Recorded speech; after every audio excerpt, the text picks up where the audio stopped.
Imagine you're 95 years old and you're just getting ready to die. You're on that deathbed. Here comes that last breath. But right before you take that breath, you're given a beautiful gift, the ability to go back in time and talk to the person listening to me right now. The ability to help this person be a better leader, scale your business. Even more important, the ability to help that person have a better life. Now, what advice would that wise 95-year-old you, who knows what mattered in life and what didn't, what was important and what wasn't, what advice would that wise old person have for you that's listening to me right now? Breathe. Whatever you're thinking now, do that. In terms of performance appraisal, that's the only one that will ever matter. Now, some friends of mine interviewed old folks who are dying, got to ask this question: what advice do you have? 3 themes. On the personal side and the business side. Personal side, number 1, be happy now. Life is short. Don't get so wrapped up in that treadmill you forget to enjoy the process of life. Marshall, you are very welcome to the ScaleX Insider Podcast. It is an absolute honor and privilege to have you on the show today. Oh, thank you so much for inviting me. I know you've worked with many of my friends and they've had great experiences, so I'm looking forward to it. Oh, likewise indeed. Yes, I've had the pleasure of sharing some wonderful company who are all part of your esteemed community. So we have had some fun. Before we get started, let me turn off my cell phone. That's a good idea. All right, let's take 2. Start again. Marshall, you are very welcome to the ScaleX Insider Podcast. Absolutely delighted and honored to have you on the show today. Oh, I'm so happy to be here. I know many of my wonderful friends have been on your show before, and they all had good experiences. So thank you so much for inviting me. You are so welcome. And yes, indeed, you are the curator, the host, the facilitator of just an incredible community of coaches. Alan Mullally, I've had on recently. I know who you coached, and wonderful people within your 100 coaches. So we've been having a little bit of fun off air, and you indeed know our vision is to inspire, connect, and enable millions of ambitious leaders of small to medium-sized enterprises to scale with purpose. So Marshall, what does scaling with purpose mean to you? Well, really, I'm going to talk to the people who are listening, not just as business people, but as humans, because really their life, so many of their hours, as you know better than I do, are spent on these. This is not like a 40-hour-a-week job. This is really a passion. So scaling with purpose, I like the term. 1, what do you need to have a great life first? Forget about the business for a second. Well, you need 3 things. 1, you do need a higher purpose, because the people listening to us work hard. And by the way, I have the highest respect for a lot of the people listening to us. You know why? For 47 years, I've had a guaranteed base salary of 0. So I know what that feels like. It's not like working for a corporation. It is a whole different ballgame out there. And you're taking it very serious, and it's you. So what do you need to have a great life? 1, you do need to have a higher purpose. You need an answer. Why? Many people listening to us, they're working 50, 60, 70 hours a week. Why? The second thing is you need to achieve. And the people that are listening to us are achievers. And they want to achieve a lot. So scaling is very important because they want to magnify their achievement as much as they can. And then 3, which sometimes gets lost, you need to enjoy the process of what you're doing. Because the people listening, I have no doubt, are very ambitious, smart, driven people. Very easy to kind of get lost in engagement in the process of life itself and enjoying it. And then 3 other things you need that are kind of cautionary. 1, take care of your health, because it's so easy to get wrapped up in this stuff. You don't take care of your health. Keep those great relationships with people you love. Take care of your health. Keep those great relationships with people you love. And then when it comes to money, which is another variable, there's 1 word you need to remember for money. I can tell everyone listening exactly how much money they need. Enough. Enough. That's exactly how much you need. Enough. Once you make enough, set it aside.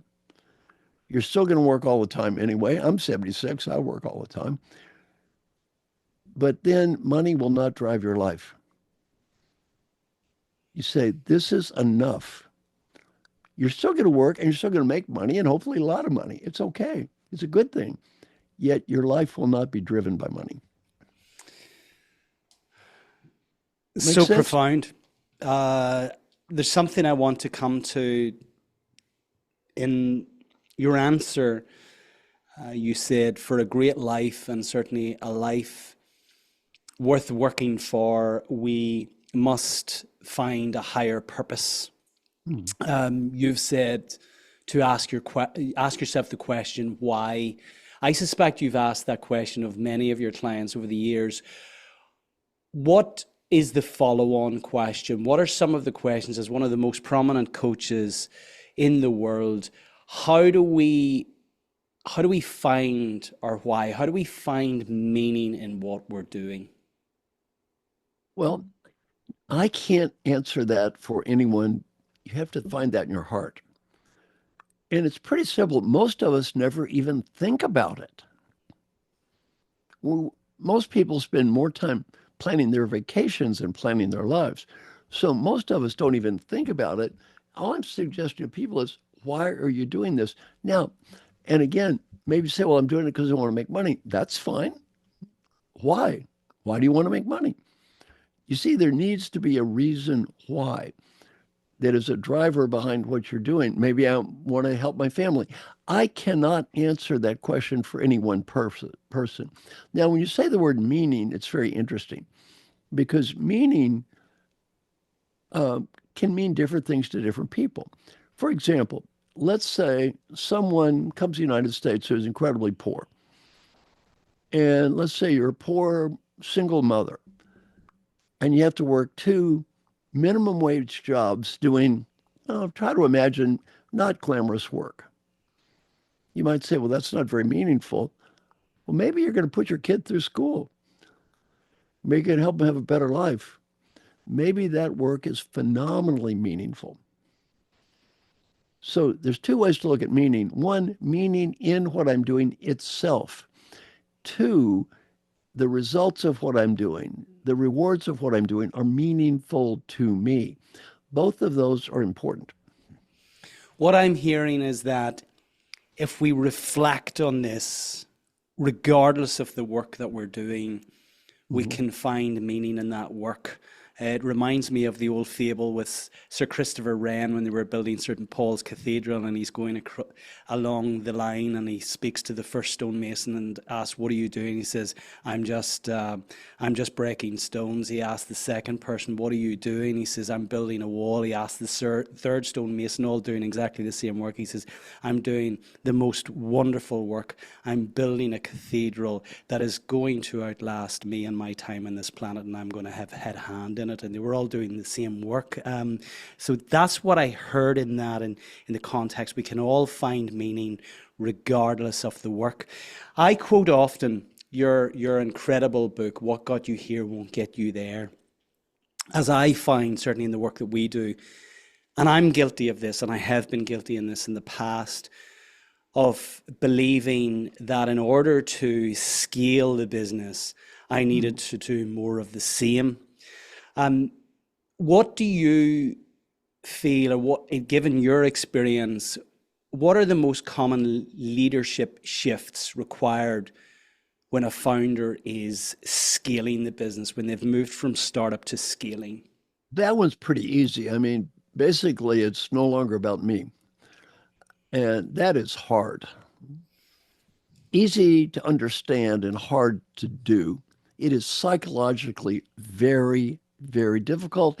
And as you know better than I do, many founders never successfully do this. You've got to realize you got to let go. It is no longer your show. You've got to let go. You've got to delegate.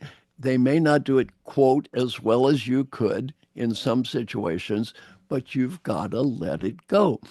Now, let me give you some examples from the book you just mentioned. One is winning too much. Look, the people who listen to us are winners. Winners love winning. I was interviewed in the Harvard Business Review and said, what's the number one problem with the successful people you work with? Winning too much. What does that mean? It's important we want to win. If it's meaningful, we want to win. Trivial, we want to win. It's not worth it. We want to win anyway. Winners love winning, and it's hard to stop. Let me give you some examples from the book. You want to go to dinner at restaurant X.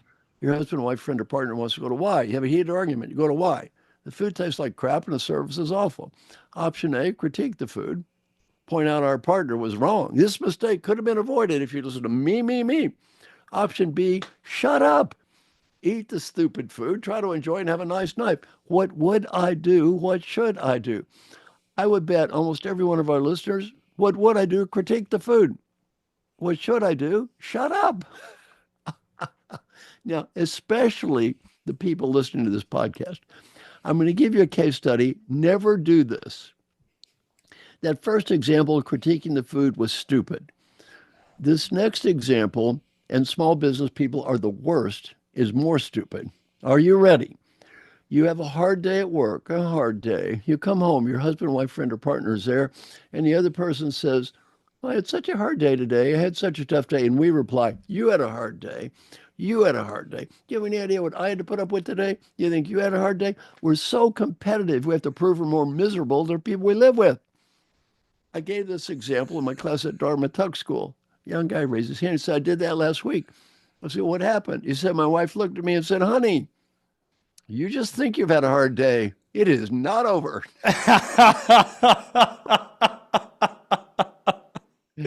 Very good. I've been that soldier. Now, I got an email from a young man that graduated my class at Dartmouth. And if any of the listeners would ever send me such an email after today, I'd be so proud of today. The email said, I want to send you an email today and say thank you. I know you don't remember me. I was in your class 5 years ago. Said, yesterday I was having a hard day at work. I was under a lot of pressure and behind schedule. My wife called to talk about what a hard day she was having, and I was just getting ready to point out how her problems paled in significance to my own. And for some reason, I remembered your course. I started breathing, and I thought, this is my wife. This is somebody I love. This is not the enemy. And I just said, thank you for everything you've done. I love you. And he said, I went home, spent $25, bought her some flowers, gave her the flowers and said, I love you. He said, that was the best $25 I ever spent. Thank you. Well, remember that lesson. So let me give you one other one. It's very important for founders, especially in a family business. If you're in a family business, I want to tell you a very important point. Don't go home every night and tell your kids that you work all the time and you're miserable and want them to be part of your business. One of the biggest problems that founders have is they want to be a family business. And dad or mom goes home every night and talks about how miserable they are and how hard they work all the time and the sacrifices they're making. And then they wonder why the kid doesn't want to be in the business. You know what the kid's thinking? I don't want to be you. I don't want to be you. Well, you want your kid in the business, don't sit there and tell the kid how miserable you are. Now, I gave this example of a group of founders, and one guy just started crying. He came up afterwards and said, I was my son to be in the business, and I never understood why I wouldn't do it. Now I know.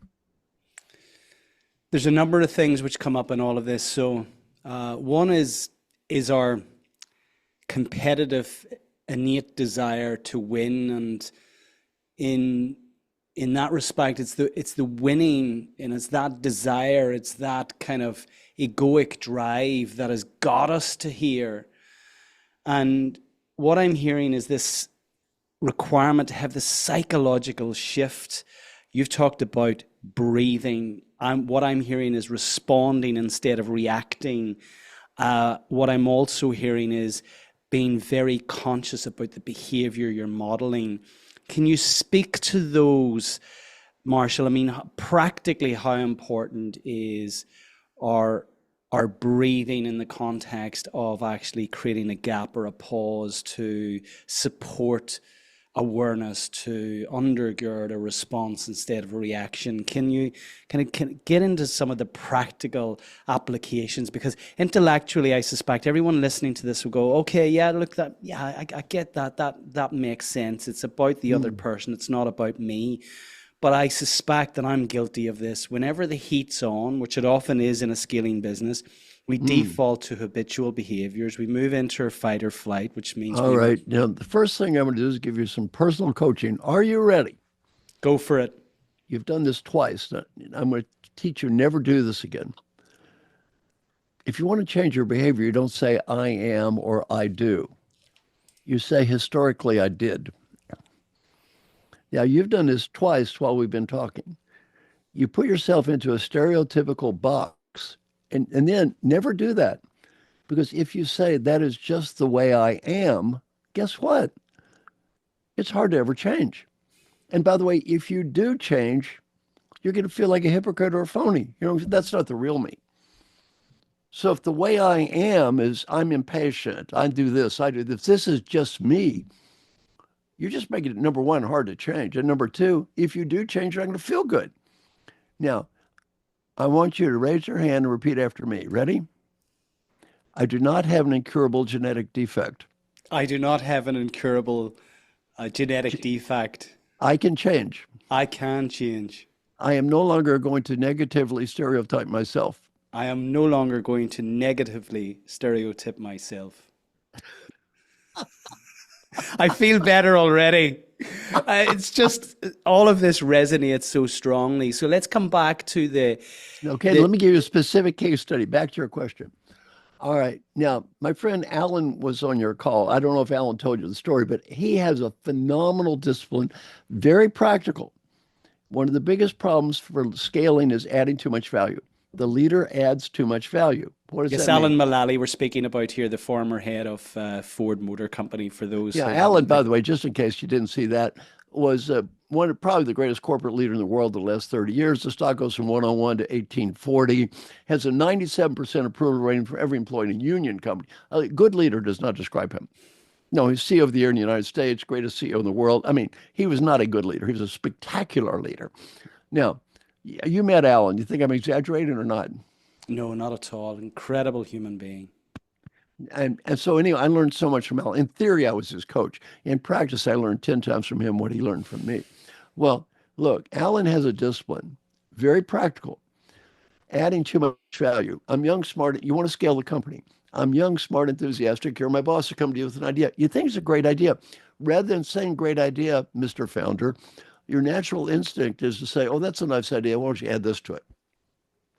Well, the problem is the quality of the idea may go up 5%. My commitment to execute just went down 50%. It is no longer my idea, boss. Now it's your idea. Now back to my friend Alan. This is a very practical tip. You're a CEO. The bigger a company gets, the more real this is. You want to scale. You're a CEO. They come to you with what do you think?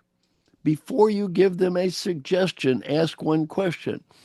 Is there anybody else we can contact who can answer this question better than me? If the answer is yes, don't talk.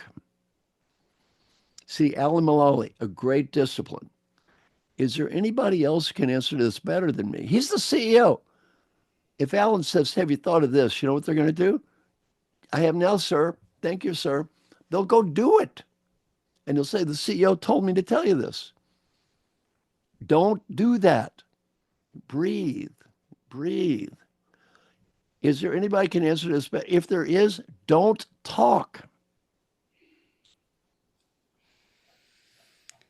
You spoke about identity, in the context of me saying I am, and I do believe what follows I am follows you, and I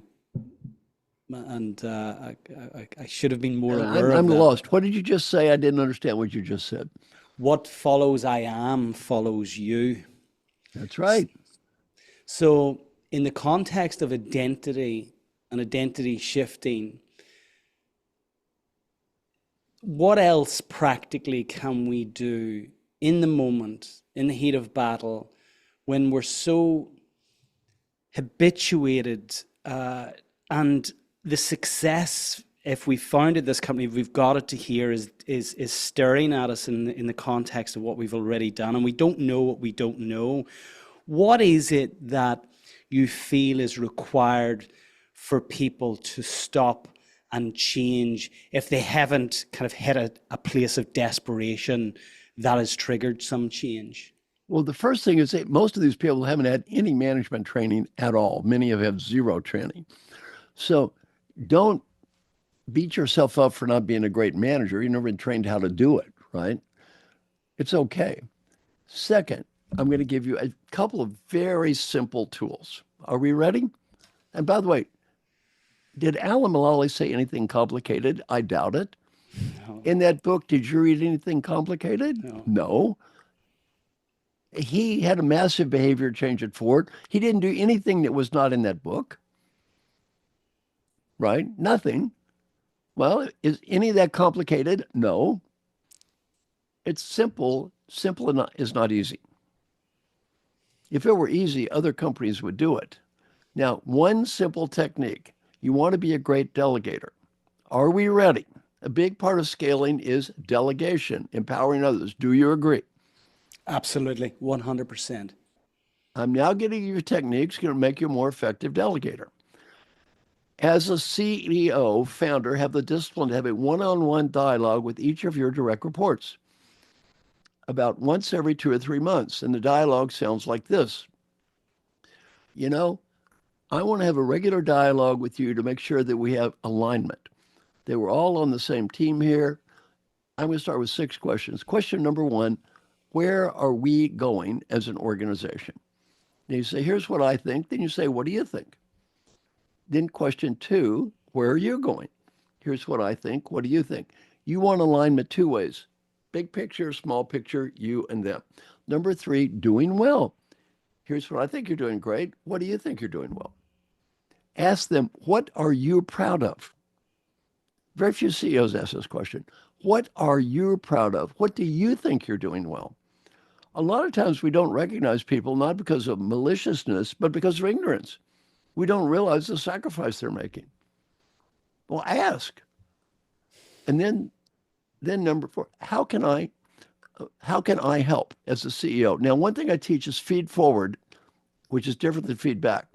Feedback is, let's talk about your problems in the past. Feed forward is ideas for the future. So say, here are ideas I think might help you in the future. And then ask the person, back to scaling, if you were the coach for you, what ideas would you have for yourself moving forward to help you? Ask that person, if you were now a lot of times they're going to come up with great stuff you never even thought of. Then as a CEO, you can say, that's great. That's great. How can I help you achieve those goals? And then what ideas do you have for me? Now, one final thing that's critical to make this work, mutual responsibility. Let me tell you what I mean by that. If you look at employee engagement research around the world, it's a nightmare. It's getting worse and worse. One of the things people say, they're not clear on goals and priorities. Ridiculous. What you say is, as a CEO, I want mutual responsibility. Once every 2 or 3 months, I'm going to talk about our priorities, what's important. And then if at any time you're unclear on priorities, anytime you're overcommitted, anytime you're not certain what you should be doing, you take responsibility to talk to me. Because if I do my job and you do your job, there's zero reason that we're not aligned. Now, one important point for small business people, priority is key.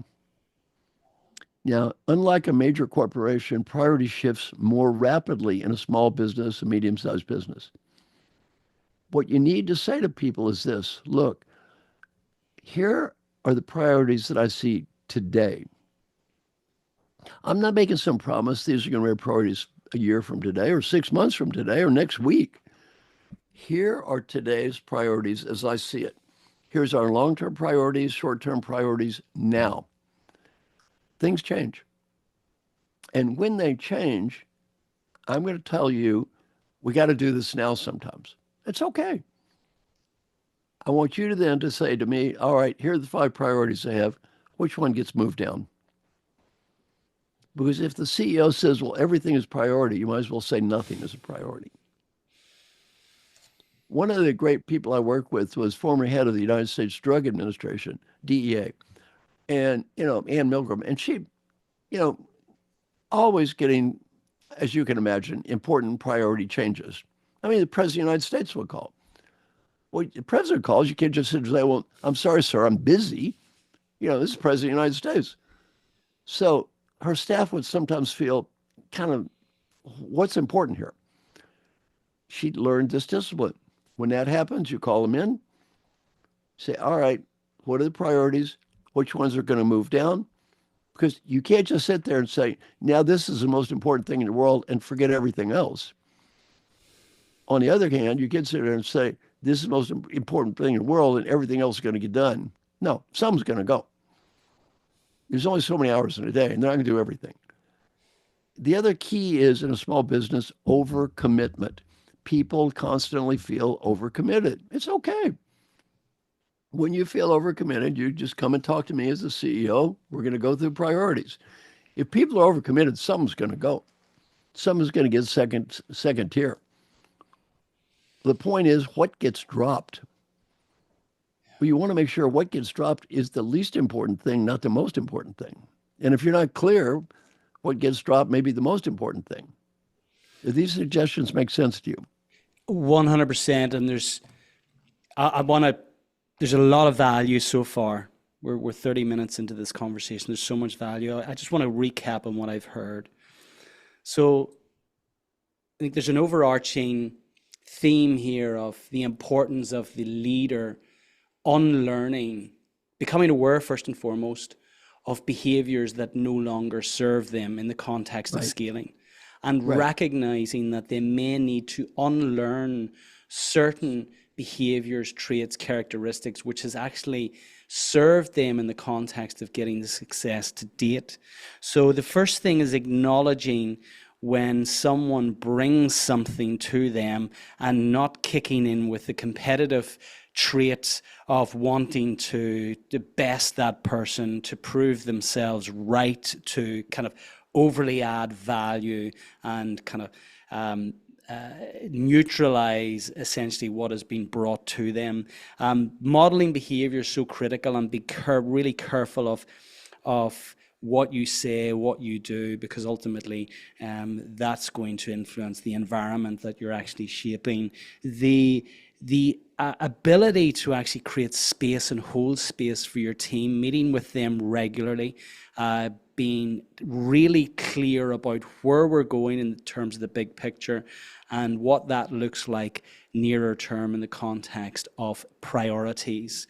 Mm-hmm. So in continuing with this theme, what are the other things, Marshall, that as leaders we must be aware of in the context of actually now unlearning learned behaviors that have actually got us to this point? Well, I think getting confidential feedback is a great idea. Every one of my CEO clients gets confidential feedback. Alan Mulally got confidential feedback. They all do. They get confidential feedback. They publicly talk about what they learn. I wrote an article about coaching him. We publicly discussed it. He publicly says, here's what I want to do differently. He involves his team, and people get better. But he follows up over and over doing this feed forward. Ideas for the future, ideas for the future. How can we do better at this? And it's a discipline. You need to make this discipline part of your life. Now, I've written a lot of articles about this. One is called, If You Want Others to Develop, Start With Yourself. You want everybody else in your team to try to get better? Let them watch you try to get better. Hubert Joly. Have you talked to Hubert yet? He was the CEO of Best Buy. No, I haven't, but I'm looking to speak to Hubert. Yeah. An amazing human being. One of the great CEOs in America. The Best Buy was down the drain and complete turnaround. And he wrote a book called The Heart of Business. He talks about me in his book. Well, Hubert Joly, a great guy, he goes to Best Buy and says, look, I need you more than you need me. And here I have a coach. Here's what I've learned. I'm trying to improve. And I'm going to ask you, how can I be a better CEO? And I'm going to learn from you. And then he said, I want you to do the same. I'm going to ask you, what are you trying to get better at? We can all improve. We can all get, and by the way, everybody's got stuff to improve. And by the way, back to your good point, everybody listening is a success because they do many things and in spite of doing dumb things. We've all got something on the in spite of list.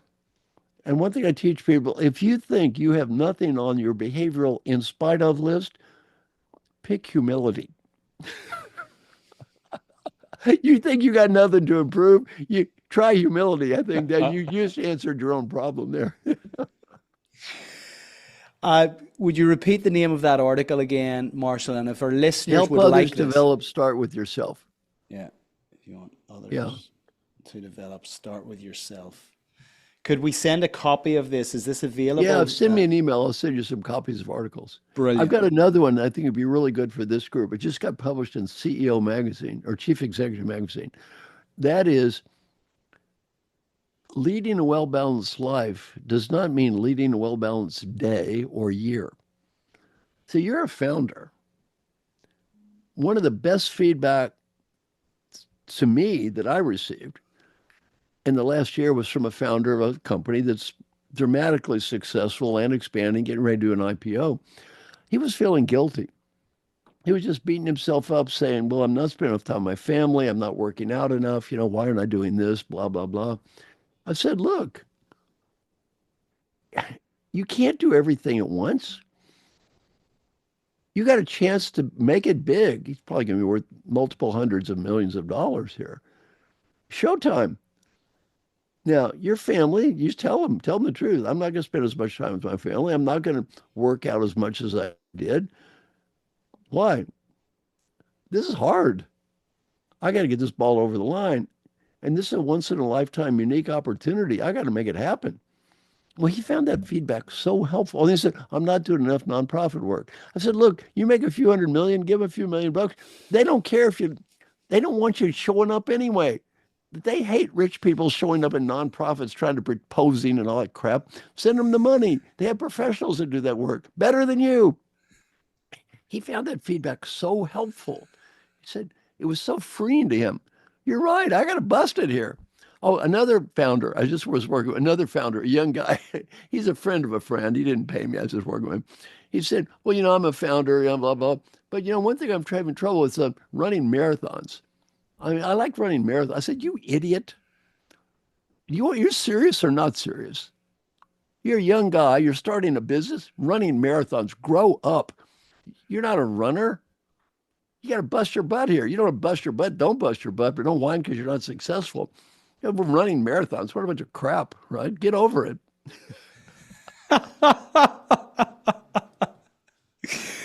I love that. You create clearly an environment, a trusting environment in which you can have these conversations with your clients. Can you share with me a little bit about how you shape the environment in which you have these trusting conversations? And I suspect that people are sharing with you things that they don't even share with their partners because of the environment that you create.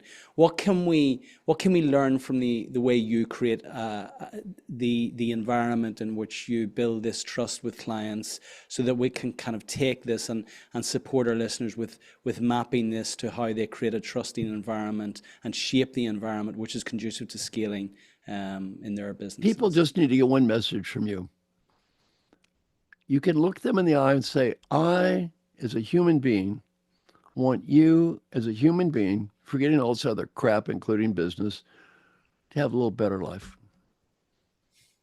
If you successfully communicate that message and sincerely and authentically communicate that message, you can say pretty much anything you feel like. So simple yet so profound. And would you say that directly? Would you encourage our leaders? Oh, look, every coaching client I have, you know what I tell them? Look, I hope your company makes $12 zillion. And they're all rich anyway. Most of them are rich anyway. I coach a bunch of billionaires. One guy I'm coaching, he's worth $4 billion. What are you wanting to get him up to 4.1 billion? Who gives a shit, right? I said, you're rich anyway. I said, look, I just want to help you have, as a human being, a little better life. And I always ask my clients, I tell every one of my clients asks this. And I say one question, is that okay? Is that okay? Now, how many of them ever said that's not okay? Zero. 100%. You know what they've said? Sounds good to me. I love that. Coming to the leader again, I think those are the two most important words in this conversation so far. And there's a lot of very profound words in this conversation so far, but letting go. How does the leader recognize whenever actually they are the bottleneck and the impediment to their team success and to their organization success? What are some of the warning signs for them? Okay, another dialogue about this. Talk to your direct reports and say, I want to do a great job of delegating. Don't say, I want to delegate more. Very important point. Delegating is not inherently good. Integrity, good. Delegation, maybe good, maybe bad. Delegation is not always good. I'm a proponent of situational leadership. Paul Hersey and Ken Blanchard, the founders, they were my mentors. I'm writing a new book now called Situational Coaching with Paul Hersey's granddaughter, Susie Bishop. I'm a believer in situational leadership. Delegation can be good. It is not always good. Too many founders get this message, delegation is good. Therefore, well, I delegated and they failed. That's garbage. Delegation doesn't, you delegate so he's not motivated, not capable, it's not going to work. Delegation is not inherently good. Have a dialogue with each of your direct reports and say, look, I want to be a more effective delegator. Don't say I want to delegate more. I want to delegate more effectively. I want to be a more effective delegator. First, let's look at your job. All right, are there areas where I'm more involved than I need to be? Then you sit there and shut up and listen. Don't ask for feedback. Just in the future, feed forward. What are some areas where maybe I can be less involved that you think would be good? Then two, are there areas where you need to see more of me? Because what they might say is, yeah, you know, Mr. Founder, here and here, I think you can let go some. Here, I need more help. Well, you don't want to say, I'm delegating to delegate. Maybe the worst thing you can do is delegate sometimes. They need help. Fine. Find out where they need the help. Then the second one, very important for founders. Somebody do a better good job of delegating could mean two things. One, I'm micromanaging. I'm not letting go enough. Or two, I'm not giving you structure and support and help when you need it. Or three, which is I'm coming to next, you ask, do you ever see me doing the things, making decisions at my level that I don't need to make? This is a big one for founders. Do you ever see me making decisions, doing things I do not need to do? Well, they might say, yeah, why are you doing da-da-da? Have somebody else do it. So it's a great discipline. And again, I'm coaching, and I actually never worked with founders that much until the last 3 or 4 years. So now I work with 3 or 4 founders, and it's fun for me. And this is a big one. You know what they tend to do too much of? What they like doing. It has nothing to do with what the business needs. Look, we all do what was fun for us. I'm good at this. Why the hell are you doing that? Well, yeah, A, you're good at it. B, you enjoy it. And C, it's a terrible use of your time. Yeah, I mean, that resonates. And what I see, certainly, the more valuable the founder is to the business, the less value the business actually has. And the more they overuse their strength within the business, the less able the business is to perform that competence. Look, Deanna Mulligan was CEO of Guardian Life. She had another good discipline. Someone asked her anything, she would always say, is there anyone else in the company who can do this beside me? If the answer is yes, then I probably shouldn't be doing it. Am I adding some unique value that no one else could? Well, if the answer is no, okay. Don't do it. The answer is yes, fine, do it.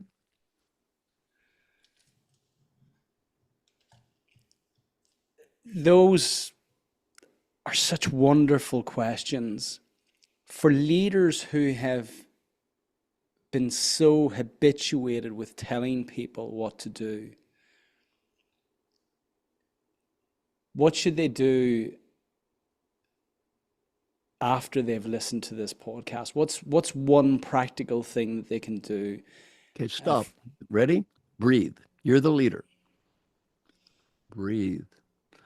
One of my good coaching clients, and I learned most of my examples are things I learned from my clients. They didn't learn from me. They taught me. I mean, I learned some. Another one, J.P. Garnier, was CEO of GlaxoSmithKline. That's a big company, but the principle's the same. He said, I said, what'd you learn about the CEO of this, as the CEO of this company? He said, I learned a hard lesson. My suggestions become orders.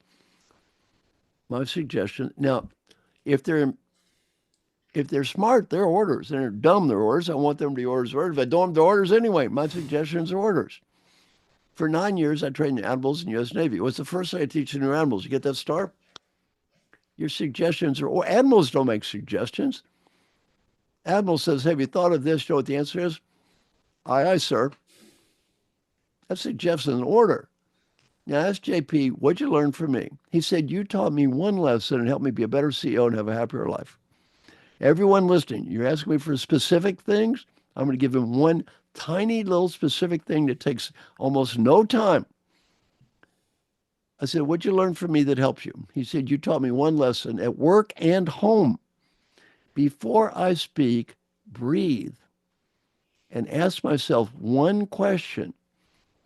Is it worth it?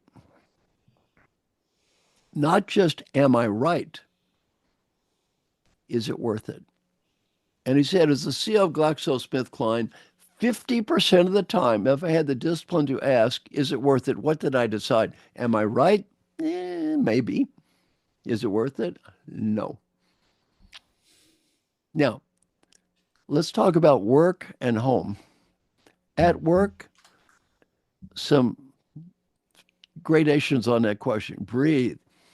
Is my comment going to improve this other human being's commitment? Are they going to be more committed because of what I'm saying here? Or no? Well, if the answer is no, sometimes you still need to say it.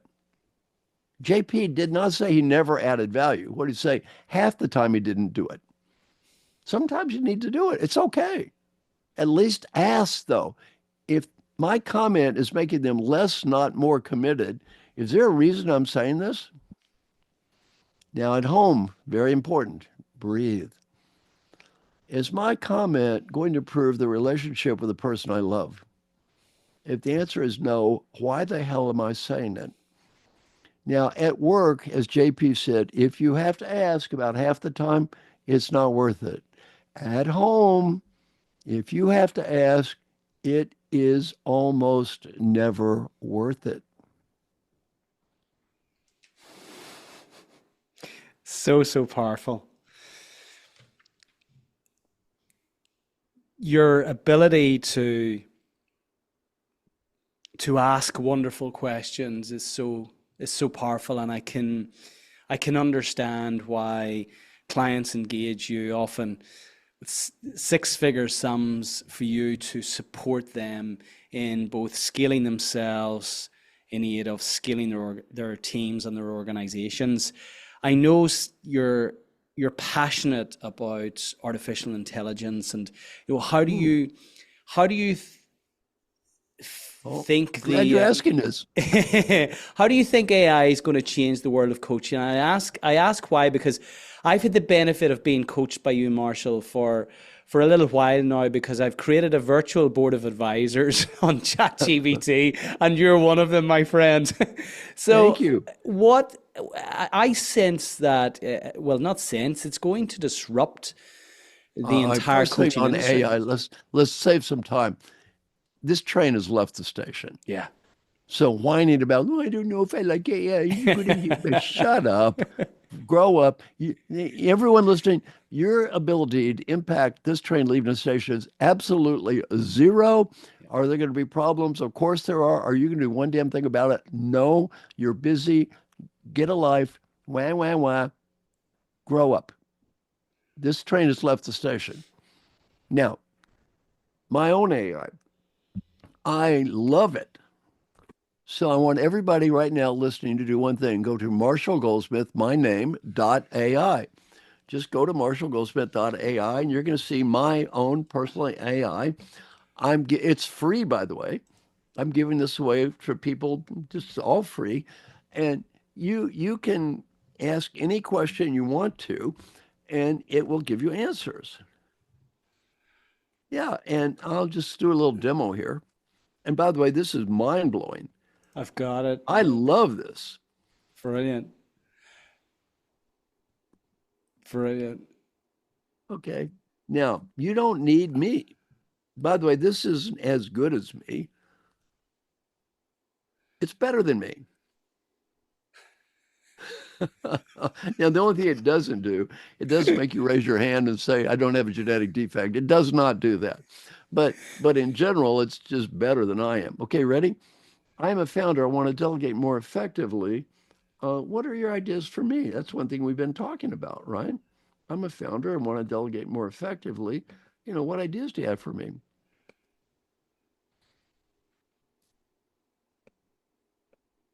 Well, what does it do?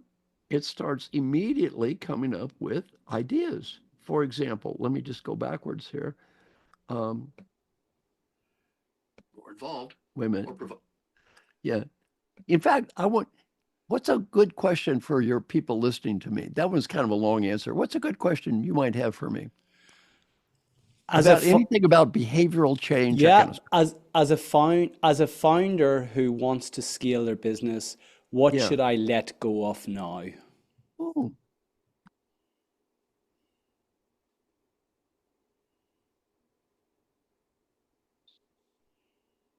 Yeah, good point. What are some things I need to let go of?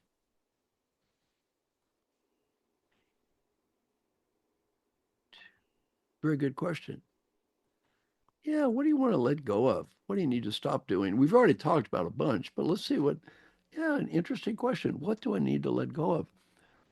Yeah. And you're a founder, you want to scale your business. That's very important. Now, let me give you a little history. My computer bot, Marshall bot, here you go. Just a second. To scale your business effectively, there are several things you may need to let go of. 1, overcommitment. Taking on too many tasks can lead to burnout and inefficiency. Focus on what truly matters and delegate the rest. 2, micromanagement. Trust your team and delegate responsibilities. Micromanaging can stifle creativity and slow down progress. 3, non-essential tasks. Create a to-don't list to identify and eliminate tasks that do not add significant value to your business. This will help you focus on high-impact activities. 4, negative relationships. Let go of clients or partnerships that are consistently problematic, unprofitable, or misaligned with your values and mission. 5, self-judgment and judgment of others. These can drain your energy and focus. Instead, practice acceptance and move forward with a positive mindset. 6, unproductive habits. Identify and change habits that do not contribute to your business growth or personal well-being. By letting go of these elements, you can create more space for strategic thinking, innovation, and growth, ultimately leading to a more scalable and successful business. Now, that is obviously that's not me talking. That's my AI bot talking. So powerful. Now, let's say you want to go into more detail.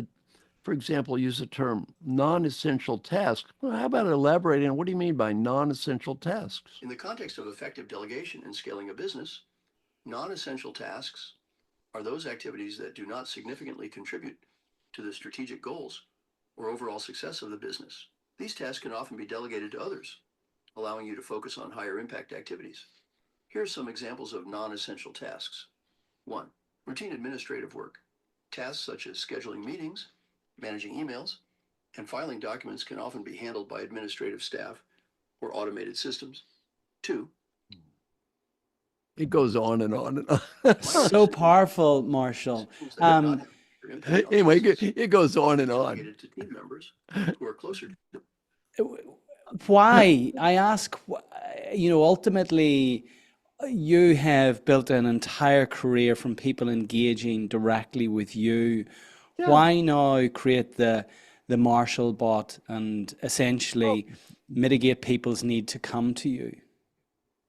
Well, you see, I know this is hard to believe, but I am, in spite of my obvious handsome and youthful appearance, I am 76 years old, and I've done some research. I do believe in the reasonably near future, I will be something called dead.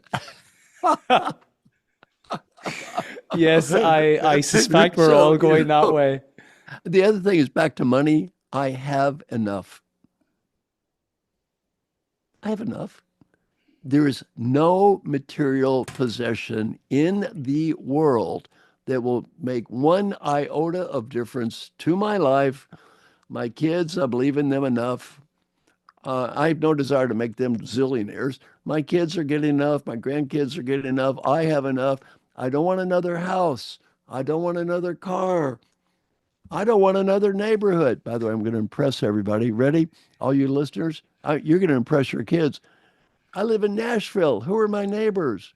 Oh, one of them's in the Rascal Flats. Oh, country group. Fantastic. Keith Urban is my neighbor. Woo, spiffy guy. Who's his wife? Nicole Kidman is my neighbor.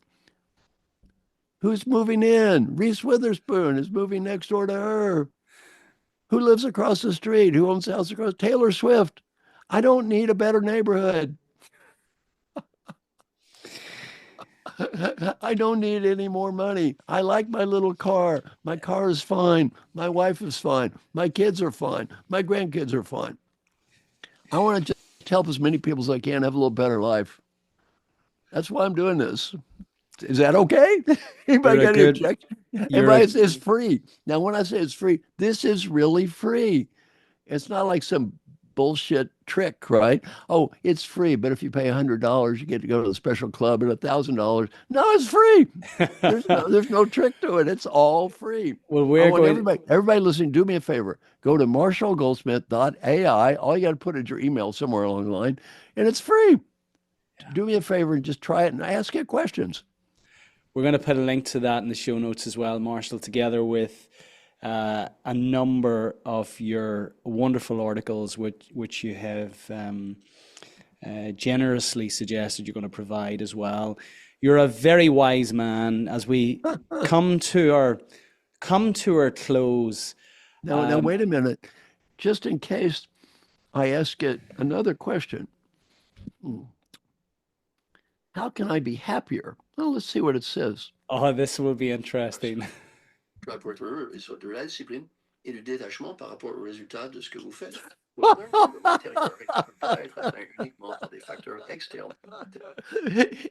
It also speaks multiple languages. Oh, that's incredible.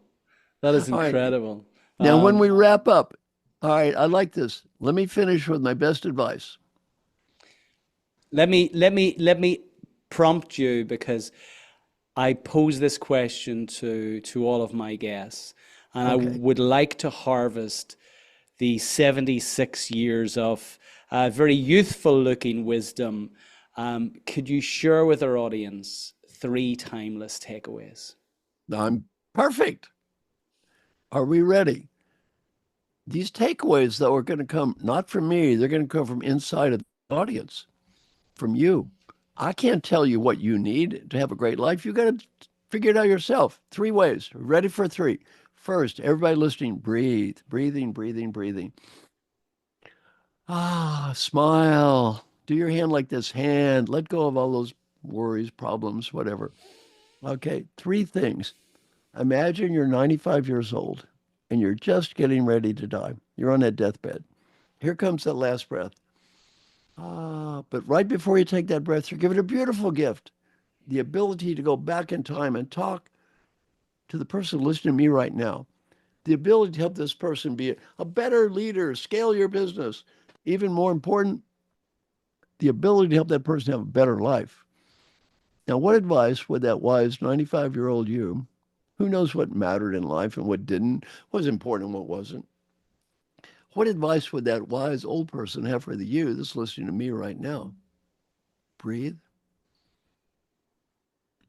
Whatever you're thinking now, do that. In terms of performance appraisal, that's the only one that will ever matter. Now, some friends of mine interviewed old folks who are dying, got to ask this question: what advice do you have? 3 themes on the personal side and the business side. Personal side, number 1, be happy now. Life is short. Don't get so wrapped up in that treadmill you forget to enjoy the process of life. Number 2, friends and family on the personal side. Don't get so busy being an entrepreneur you forget those people that love you. You maybe can't spend as much time with them this year, but you got to remember them. When you're 95, nobody else waving goodbye but them. And then number 3, if you have a dream, go for it. Because you don't go for it when you're 30, you may not when you're 80. Business advice about the same. Look, enjoy the journey. Have fun out there with what you're doing. Be happy. And then as you journey through life, take the time to help people as best you can. The reason to do all the stuff we're teaching is not just scale your business, it's develop other human beings. You know why? When you're an old person looking on your life, you're going to be proud of you. The 95-year-old will be proud of you. I've interviewed many CEOs who've retired. So what are you proud of? None of them told me how much money they made.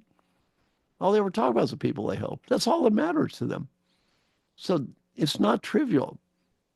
It's important. Everything we talked about is important for scaling the business and all that. It's a deeper reason it's important. It's important in here. And then finally, and most of your listeners are good at this, go for it. Life is short. Forget about running marathons this year. You just go for it. It is hard. Look, I have the highest respect for everyone listening. I've had a guaranteed base salary of 0. I know what it feels like. You just got to bust it. It's tough out there. And you know what? I think it's worth it. You just go for it. Oh, brilliant. That is so, so powerful. Marshall, the last hour has absolutely flown. I have treasured every piece of wisdom that you have shared. This is a podcast episode that I will listen to, I know, time and time again. I need to reflect back on some of the incredible questions that you've posed. You're singing from the same hymn sheet, my friend, in that simple scales, complex feels. It's the essence of why we do what we do. And don't ever confuse, and this is a message to our listeners, simple with easy. It simply means uncomplicated, but it requires a huge amount of effort and discipline. You've mentioned your Marshall bot. It sounds like a wonderful piece of your legacy. What else are you working on at the moment? Anything else? Now go to LinkedIn, because I put lots of stuff on LinkedIn, and you know I'm running a little low on LinkedIn. I noticed I only rank in the United States number 117 best influencer here. So I got to get off my ass. I need some followers out there. I only have 1.5 million right now. So you could really help me if you be one of those LinkedIn followers. I post on LinkedIn all the time. I just love LinkedIn. I post on it all the time. So, and a lot of the stuff is for entrepreneurs, small business people. So I just post constantly on LinkedIn. And then my website is all being redesigned. It's going to be marshallgoldsmith.com. Don't go there yet. I would give it about 2 months. I'm going to total redo my website, and it's going to be spectacular. It's going to take another couple of months. So, and again, send me an email, marshall@marshallgoldsmith.com. People send me emails all the time. And if you come to Nashville, call me on the phone. I go for a walk all the time. So we go for a walk around the neighborhood. That's it. Go for a walk around the neighborhood. So, anything I can do to help people, I try to do. Oh, brilliant. Well, I'm going to take you up on that. I've never been to Nashville. I've been to the States many times, but you've given me an excuse now to go to Nashville and go for one of those incredible walks. So, Marshall, look, I want to thank you again for your incredible energy. With great fun off air. You're clearly 76 going on 26. Love the energy. Love your wisdom. And want to acknowledge all of the incredible work that you and value you've delivered into the world. Keep doing it, my friend, for decades to come. Thank you. Thank you so much.